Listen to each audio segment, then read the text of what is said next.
Following a violent weekend in Jacksonville, Mayor Payton stood alongside Sheriff Rutherford at a press conference late Monday afternoon to address government needs to combat violent crime.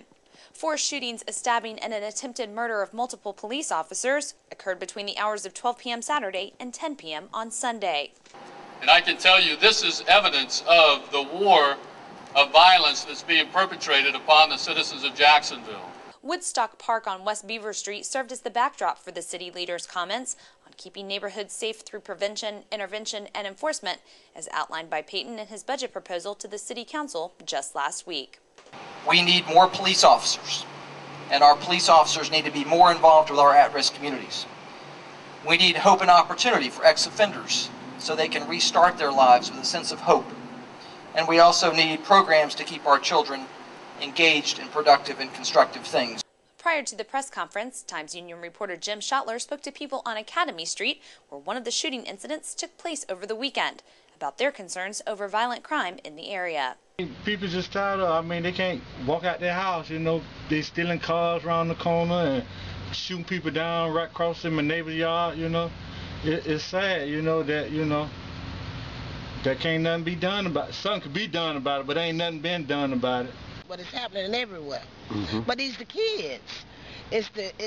What's going on now is these older boys that mama really don't care for them. They letting them do anything that they want. They're not talking to them. They're not schooling them.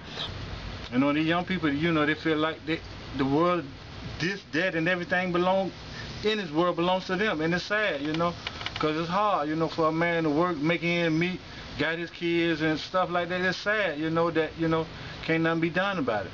Well, in the daytime while I'm out carrying mail, I haven't really seen any where I'm at, but I have heard of it. I heard people talking about it and stuff like that. And but as far as me personally seeing any, I haven't seen any. It's right at my front door, so who to tell who's gonna be next. In other areas around Jacksonville, residents' views toward violence and what can be done about it are as varied as the people Jim spoke to.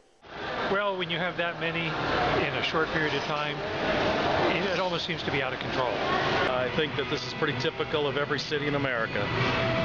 And you can pretty much turn on the news every morning and hear a similar story. I never heard of a drive-by shooting here like they have in L.A.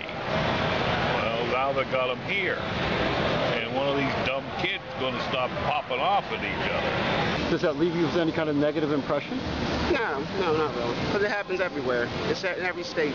Murders in every state, just about. Residents also spoke to what might be causing the violence and what can be done to make it stop. It's getting too fast, too fast, and everybody's just out for themselves and, trying to, look out for themselves and whatever it takes, and instead of everybody working together like it used to be, It's not a short-term problem that can be solved quickly. As they've said, they can't arrest their way out of the problem. They need extra police just to try to get a lid on it. But it's not going to go away until, the infrastructure of society has changed. Oh, I'm definitely ain't coming to my door no more in my wheelchair. I'm in a wheelchair. I'm bound to a wheelchair. And Kings Road is so quiet it scares you. You never know what's going to walk up on you or what's going to run from behind your house up on you. We got to do the best we can do to survive. We ain't got no help. What we going to do? Lay down and die? Ain't no man going to let nobody take nothing from them.